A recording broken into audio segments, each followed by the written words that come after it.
All right.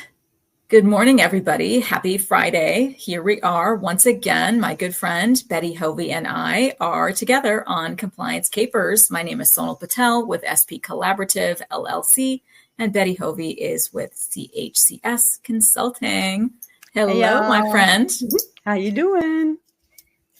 Well, I'm hoping everybody's doing good because it is a Friday in June, and hopefully it's a sunshiny morning wherever everyone is tuning in from. I know I'm very happy. It's finally warming up. Yes. We're getting a lot of, in Florida, they having we had a lot of rain finally, which we greatly needed. So, we always get the sunshine, not to brag, but we were short on rain. So we kind of picked up some of that. So now everything's nice and lush and pretty. So very happy. Yes. Awesome. Very good. Well, now I'm happy that you're up here in the Midwest, yes, enjoying a different climate for sure. Different climate. Do you guys have that vicious bug that's out? We have them here. They're called cicadas. Yeah, and they're we here. still having a lot of cicadas up here in the, I don't know if it's because we're more rural here on like the 20 acres, like in the middle of nowhere with woods. So we have like the ticks and all that stuff. The real ticks. Right. So we don't hear, I haven't seen any cicadas up here yet. No. Yeah. Well, they're everywhere here, and they are making loud sounds each and every day for hours on end until it's their bedtime, and they quiet down at like 7. And I'm like, thank goodness, because I get deaf. The windows are closed. Yeah. My AC is on. Again, because when I do things like this, it's incredibly loud. And so I always feel if the windows are open, people can hear. It's not like our good friend Pam Vanderbilt when she does her presentations outside in Florida, and we hear those beautiful birds on her lanai, and those birds are talking, and it's just so charming. No, cicadas are not charming. Nothing charming about that. No, nothing charming at all. But that's why my windows have to be closed. But anyway. I digress. We digress per usual, our shenanigans of our very own on Fridays.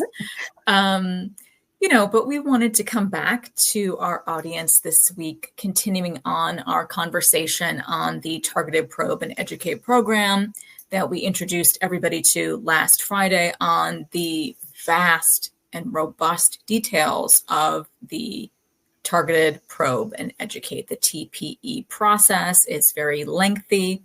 The multiple 3 rounds have to be followed swimmingly, and we implore you that you need to pass on either round 1, round 2, or round 3 to be sure you don't get kicked over to one of the UPICs or one of the RAC auditors, etc., that we definitely hinted to in last week's episode.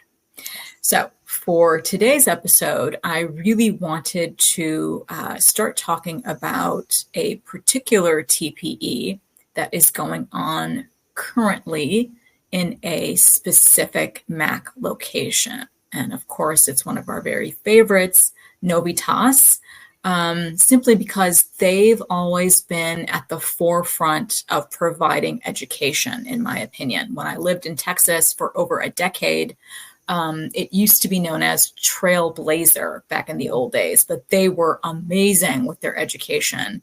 And when they handed the baton over to Novitas, I think the education stayed the same, like just really, really great, terrific education.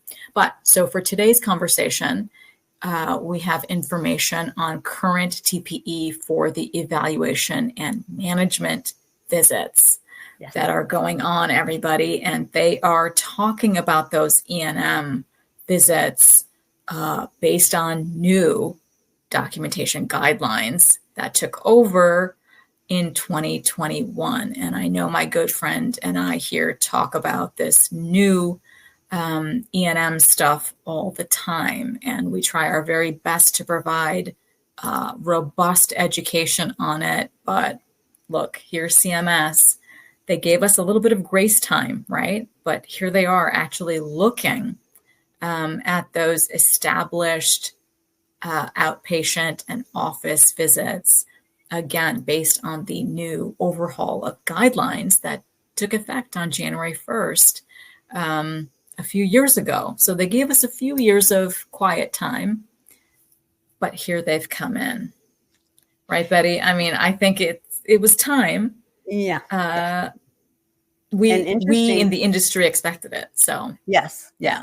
Well, we got that COVID break too, where nothing was going on. And then, now they're catching things up. And I was listening to Angela Jordan the other day, and she was speaking about TPE a little bit and what she was talking about, and had said that one of the things that she was saying was that because of the shift and so many more 99214s, going out, that the TPE on E&M was like in full swing, like everywhere. So this one that you pulled for today should be definitely applicable to a lot of people that are listening.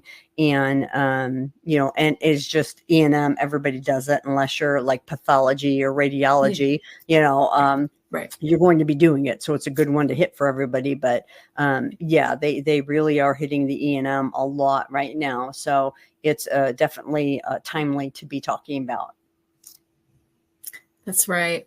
So why don't I go ahead and put up a little link for the audience here regarding this TPE active list as well as inactive. So they've combined both onto kind of a 1 to 2 page PDF document that is available on both of the jurisdictions for Novitas. So there's the same issue they're seeing, like I hinted at last week, right? If one region is seeing it out in Washington, D.C., that Novitas, the Novitas out in Texas is also seeing similar issues as well. So this 1 to 2 page PDF is going to really highlight and show you that both JH and JL are pinpointing TPEs out for their providers who they've highlighted and spotlighted for this evaluation and management established patient situation. And so they are going to be requesting, handfuls of documentation from a variety of these providers on both coasts. Yep. Well, is Texas a coast? Well, whatever, Southern Texas, as well as the East Coast people at Novitas, right? So, it's just really important that people in the audience take the time to look at their individual MAC web pages to see what they're highlighting, right? So when I pulled this document up, there are quite a few that are inactive, but that means they're done, like the TPEs are completed. And so there were quite a few that are listed as inactive. But for the current active states of TPEs, there are about 9. And I know for today, we're going to talk about specific to the E&M, but there are others as well, which we will showcase later on as the month goes on. But, when you and I provide that education over these past few years for the quote unquote higher level E&M services, right? That level 4, that level 5, they're even looking at level 3s here. So it's really important for the audience to understand those documentation requirements, right? Just in the basic education for this new overhaul. I guess I can still keep saying new because we lived with the 95 and 97 for like 25 years, right? Forever. So, I think we can safely still keep saying this is new because our providers haven't necessarily completely mastered all of these new areas for, the problems addressed, the data analyzed, and then the risk to complications. All 3 of these buckets need to be better structured in the documentation for the certified coding professionals, even the physician folks who are interested in actually providing the codes on their own. It's really important to help structure your documentation so you can better code for those types of services. That's just some food for thought that I had. Yeah. That's something good. I think, to your point, we have a lot of physicians and APPs that still didn't get the 95 and 97 guidelines after all. Well, it's hard. All those bullet points. Yeah, it was a lot. Well, but I mean, so if it doesn't surprise me that since 21, that, and then they changed them again in 23. So I'm like, I'm not surprised we still have questions. So I'm like, that's right. I would kind of expect it. It took a couple decades to get the other, and some of them still didn't get it. So, yes. But it's always, because again, almost all practices do it. It's something that everybody needs to understand. Your bread and butter might be surgery, and that might be where you make big bucks, but you still have to see the patients, and you treat the patients for non-surgical things too. So, that part of the house has to also be in line and be following what the guidelines and the regulations are. That's right, Betty. Absolutely. And that, I know we're laughing, but it's a pretty good statement that you made there, that it did take a very long time for the majority of our practitioners to get 95 and 97, right? So it's going to take a little bit more time for our providers to really and truly embrace. I know what you and I continue to say in education is that this way of documentation is so much better. So much better, right? There's less of that bean counting and, over analyzing the body systems when it's not necessary for the problem that the patient is coming in for. That's why I was always very resistant to the old ways. I'm like, why does the provider have to look at all of these various organ systems and body parts for something that doesn't require it? To me, it was just illogical. So I like this way much better, a medically appropriate and relevant physical examination, right? You don't need to do a head to toe examination for a simple hand laceration, right? You don't need to go into each and every body system for something like that. But so, Novitas has a really good way, again, about education in providing these checklists for documentation. And they do a really good job for E&M documentation checklists. That's a really good thing for our providers to take a look at and make sure, especially if you do happen to fall into this jurisdiction of either JH or JL for the Novitas space. So Betty, I would love to hear if you could give the audience a little bit of detail on what their specific checklist is actually spotlighting for these providers. Well, if you go to the link that Sonal put on, and again, y'all, I got it on my paper. I printed it out. So that's right. It's kind of to help the providers if they're getting the ADRs. So if you do get the notice from Novitas that you have been chosen to fall under this TPE for E&M, and they're requesting that 20 to 40 records from you, going through the checklist is kind of a helpful way, which I think is good because they're like, we're trying to help you out, because if you send them stuff and it's not complete and they give you a bad score and then you say, oh, well, we didn't send this and we didn't send that, we didn't know. Well, then they have to stop. You have to get it. They have to re-review it. So on their end, they're spending more time and money for their people to re-review something that wasn't complete in the first place. So for them to give you the checklist, it's not only helping you out, it's actually helping them out. So you get it done the first time. So I kind of serves both when you get these, but it's is something that Sonal and I talked about. I know we talked about last week when we were talking about the TPE program in general, but we've talked about many other times. If you ever do get an ADR from payor, make sure you send everything so that you don't have issues. So when you look at the checklist that they're sending out with the ADRs for records, it says, make sure it's the correct person you're sending us, don't send PHI for somebody we're not asking you for. Make sure it's the correct date of service. Make sure that there's a legible signature. We're finding a lot. I am with my clients, and I know you've seen it too, Sonal, where electronically they're signing, but if they don't print it out right from the EHR, the signatures aren't there, even though they did electronically sign it. And if it's not there for the person at Novitas when they evaluate, they're going to say, oh, sorry, there's no signature.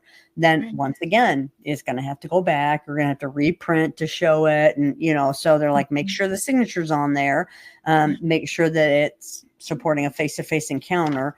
But I think the interesting pieces that pertain to, make sure you're checking the stuff out is it says if billing service is based on MDM, all relevant documentation that supports the level of service billed, like the progress notes, the physician's orders and intent, ER records, consult reports, radiology diagnostic tests, EKG, lab, path, etc. So they're reminding you, make sure you're sending all that stuff so that, we're able to give you the credit for it that, you validly took in the first place, but now we need to verify that. So we need to see it, and then if you're doing it by MDM, they're reminding you that, make sure the documentation is indicating how many problems were addressed, the data and the risk. So make sure that, the evaluation and management note is complete.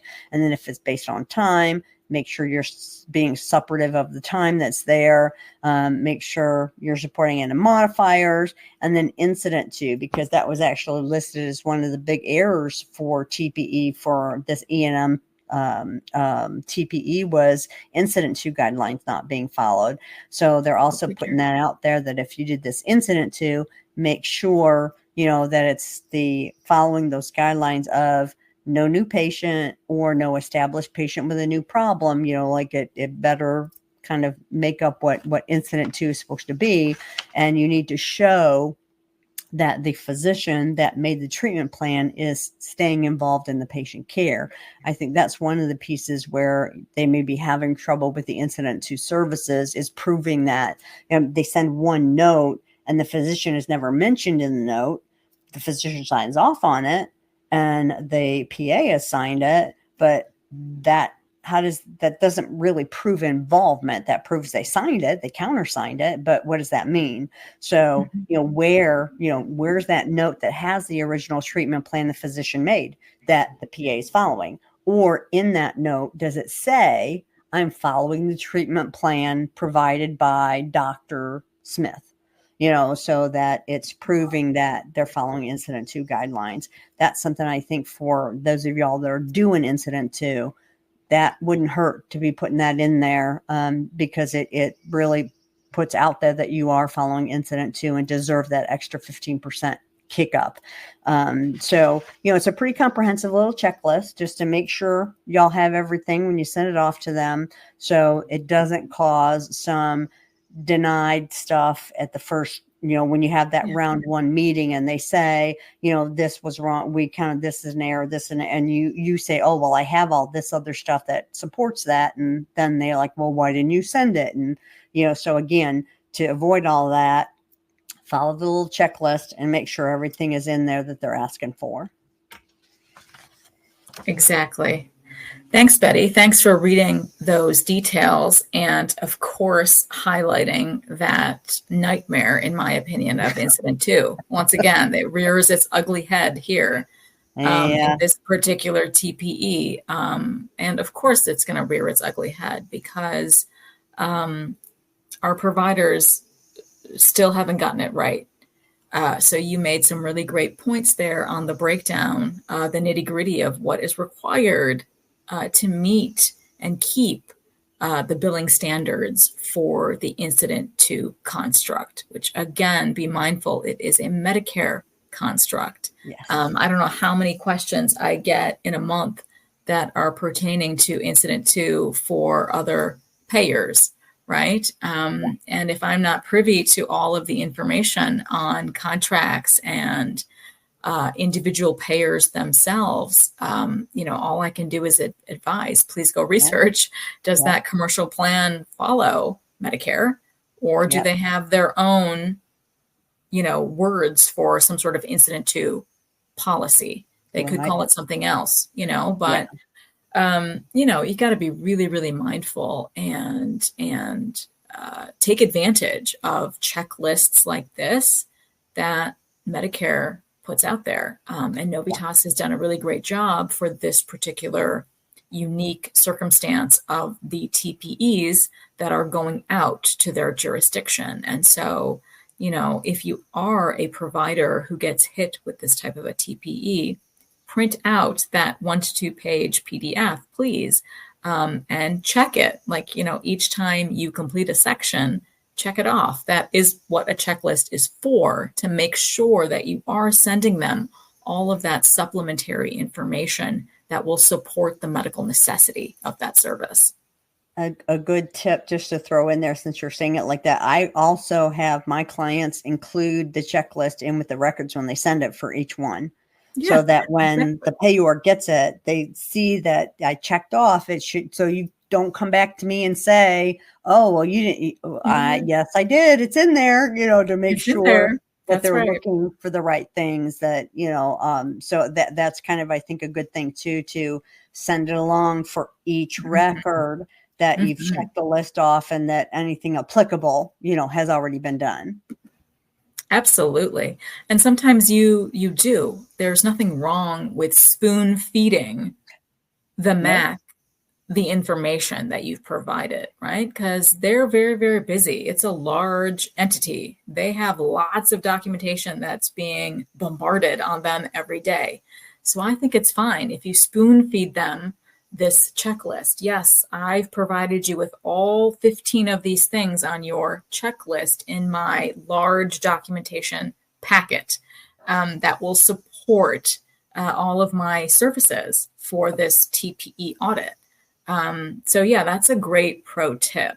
There's nothing wrong with spoon feeding and pointing out exactly where this supportive documentation actually is.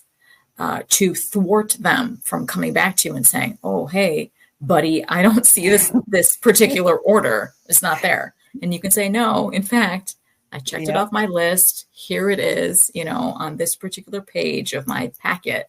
It's right there." So that's a great tip. Yeah. But, I also wanted to put up our final link for today's conversation on the sort of progress to date results chart that Novitas includes, just to keep all of us in the know on, what they're doing, what stage they're at in their jurisdiction for this E&M TPE.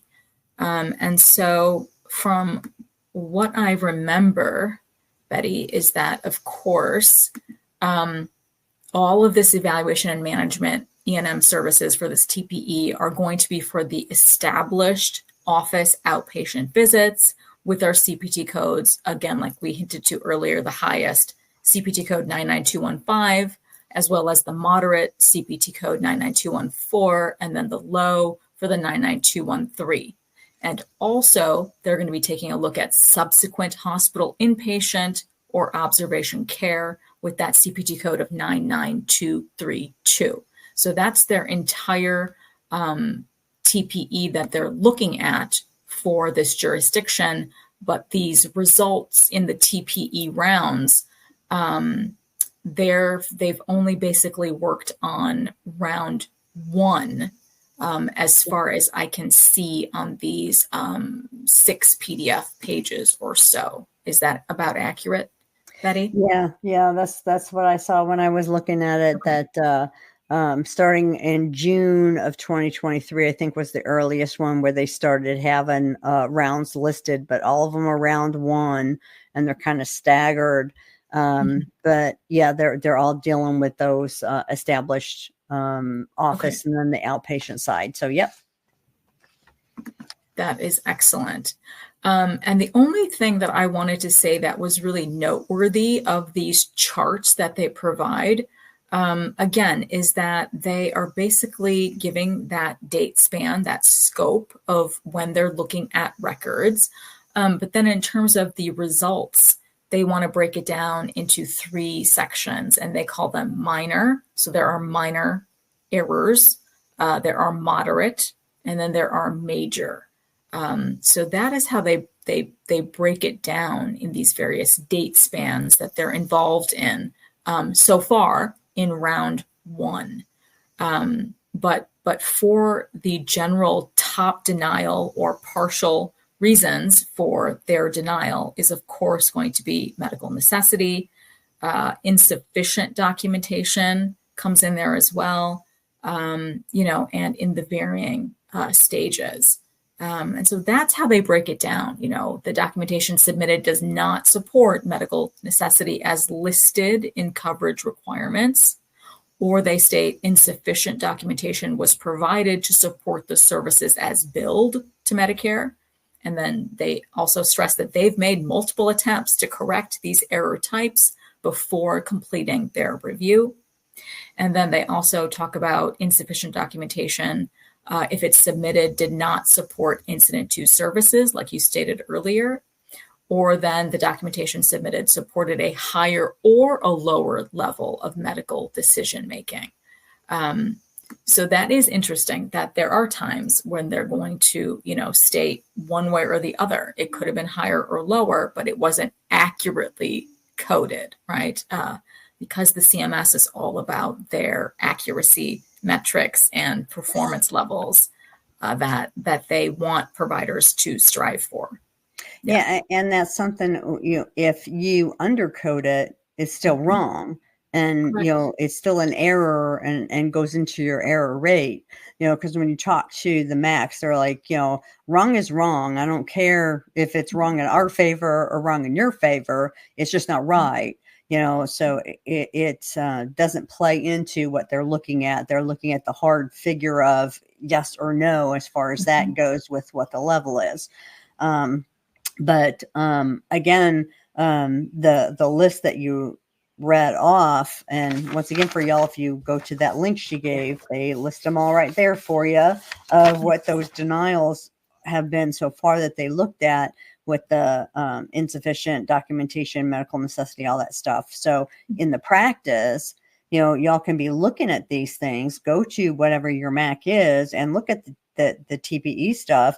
And if you look at what the top denial and partial denial reasons are so far, gives you something for your practice to be looking at to make sure, once again, you're staying on that right course.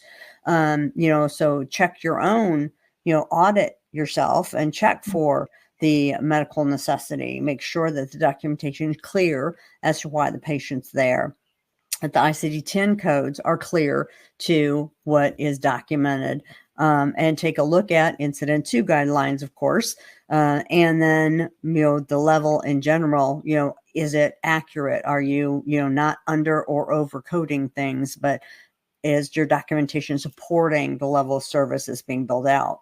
Because that's one of the things I always find interesting when people talk about overcoding, undercoding, that kind of thing, is that it's not about did you do the service.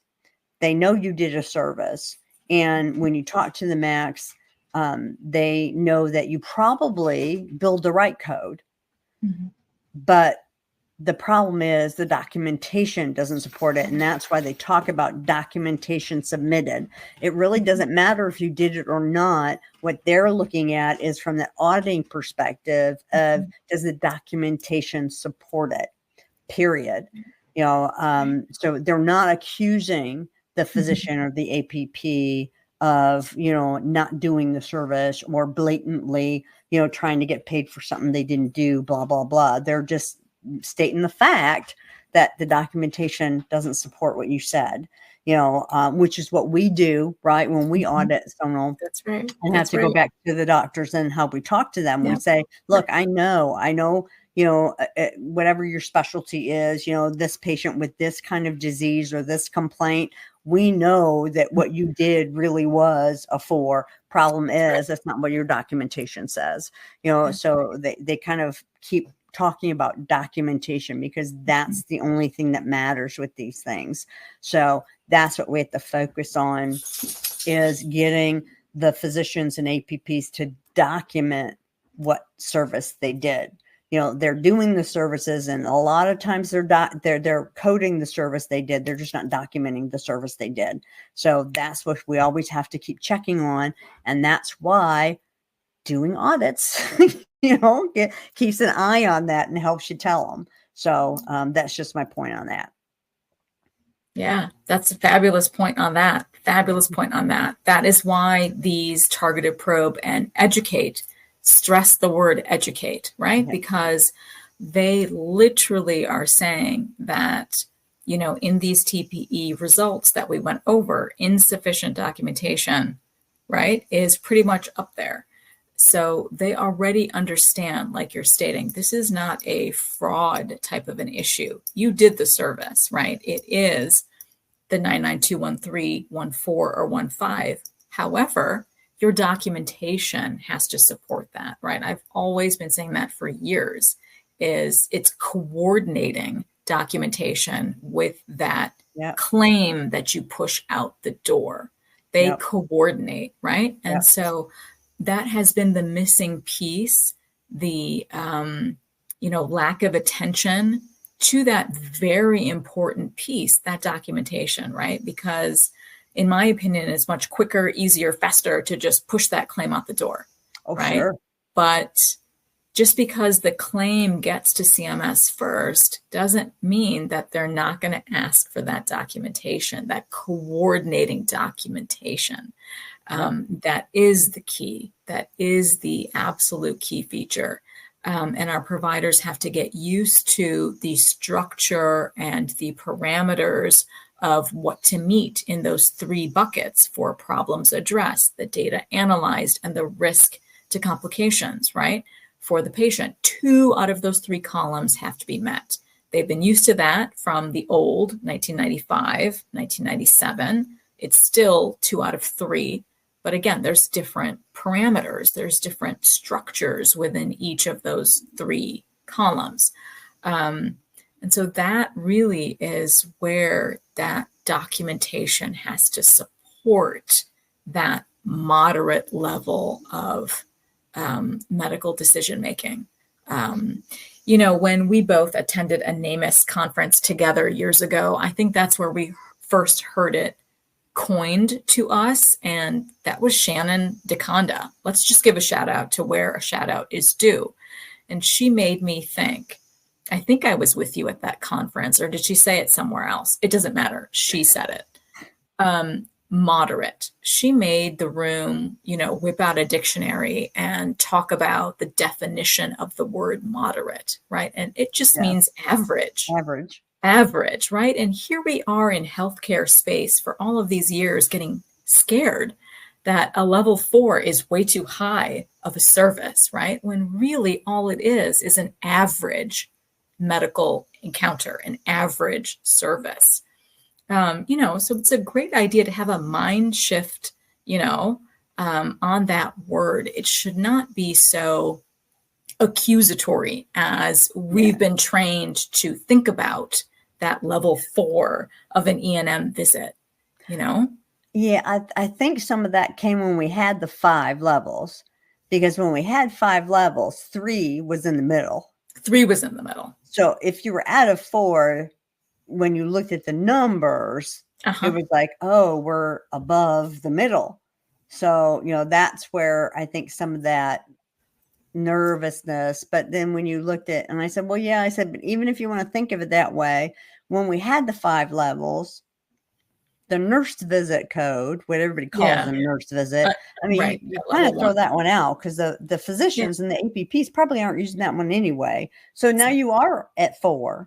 Yes. So when you look at it that way, well, then it's not such a scary thing to be over there where the 4 is, but I really do think that's where a lot of that came from was, and then the magic bell curves that Medicare had everywhere where everything was going up at that 3. Well, that's because it was in the middle. That's why people were picking it so much. Exactly. And so once they started getting education and now with the change and doing away with one of those to where we have the 4 levels, people's mind shifts have changed too. Yes, exactly. And so I think CMS kind of needs to catch up a little bit with that. Agreed. And stop saying, "Oh, these 4s. Why are there so many?" Well, because there should have been 4s back then too. Then, So now they just understand better. And that's the way the practice needs to feel. Yes, that's a 4, not instead of like, "Oh, it's a 4." No, is it a 4? It's a 4. Exactly. Period. That's it. Exactly. And that's how you and I teach our providers that you and I audit together. That's exactly correct. We're like, what is this? This is a moderate. This should be increased. This is a level 4. So yes, we have to change the mindset of our providers as well. Again, because the industry has been sort of pushed into thinking that these quote unquote higher levels of service were a bad thing, when really they are just a moderate average level of service to, the everyday man or woman who comes in for a encounter. Again, based on the new guidelines, the problems addressed, the data analyzed, and then that risk of complications, right? Just meeting 2 out of those 3. We teach this all the time, how it could easily be done to support a level 4. Compliantly. Right. Compliantly, of course, once we show you how to do it for each of those columns based on your patient population specifically. Yeah, for sure. So, this TPE that was released to Novitas and many of the other jurisdictions, which we did not talk about in today's presentation, but they are being looked at across the country as well. And again, primarily for the number 1 instances of insufficient documentation. Because again, if things are coded to that established level 3, 4, or 5, that supporting documentation has to reflect that coded claim that CMS already has, right? And so again, if there's a volume that's way too much for that level 3, 4, or 5, they're going to pinpoint you. And they're going to want to take a look at you closely for that coordinating documentation, like we've been talking about throughout today's conversation. But I know you and I are very passionate advocates for this new E&M overhaul, since 2021. So I'm just happy to continue teaching and advising on how to get that documentation to actually meet the code that was chosen on that claim. So, Yes, all good stuff today. Just be confident in what you're doing. Make sure the documentation is where it needs to be. And I think another thing to remember, people get nervous when they get anything from the payors, of course, especially when it's Medicare. But the TPE program is as Sonal had said a little bit ago, don't forget about that education piece. This is like one of their only programs where, they're trying to help you, and there's nothing punitive going on during the 3 rounds. They really are trying to educate to help you improve what you're doing to make sure you're documenting appropriately to support what is billing out. Of course, after the 3 rounds, if you're not listening to them, it will go the other way. But, this is one of the programs where it's like, hey, we're trying to help you, so make sure if you do get ADRs for a notice for the TPE that you take advantage of all the stuff they're telling you to, because at this point, they're trying to make sure you improve to get to where, they don't have to worry about you and it doesn't go any further. So, take full advantage if you are under a TPE, in a TPE for one reason or another, that you fully take advantage of those sessions that you have with them to make sure everything's okay and ask all your questions about things, especially, if they're Medicare specific to what their guidelines are, they should be able to educate you on all that stuff. Exactly right, Betty. Yep. They're gung-ho on this education piece, on this particular program that they developed, right, back in 2017, that they flushed out for all of the suppliers and providers in 2017. So I think it's a great thing. It's just a matter of our providers paying attention and doing the right thing in round 1, 2, or in round 3. Again, like I've stressed again and again, it doesn't matter when you pass, you just need to pass. You just need to pass, and if you do happen to be a provider in this particular jurisdiction of Novitas, Betty and I are very, very great educators in this evaluation and management space and would be happy to take a look, try to help you, pass these things. Because again, like we've stated, and like you can look for yourselves, this jurisdiction is only in round 1 of the TPE process. And so there's still going to be a bit more time that they're going to give you for the round 2. Those results will be posted. Then round 3, those results will be posted. And then it can become inactive like the others are on that list that they provide you. So, I think this has been a really good episode for the audience to just get a better handle on something specific that's going on. And it has been the buzzworthy past couple of years, right, for evaluation and management code overhauls. And so we knew this was coming. We knew this was going to be in the spotlight, and here it is. And they're giving you guys in the provider space, another chance at obtaining that education. They're giving you another chance. And so definitely take them up on that nurse review education that you'll get. Because like I said last week, it's going to be an amazing, slide deck type of a presentation, if not a telephonic conversation that you have with that nurse that can really help make sure that your documentation is buttoned up to support those codes. Yeah. So, all right, my friend. Well, oh my God, time has gotten away from us per usual. But we will be back together again next week for another current and active TPE that is going on in the country. So I can't wait to talk about that one next week. Yeah. Sounds good. Y'all have a good week and a good weekend, and we'll see you next time. That's right. Bye, my friend. Bye.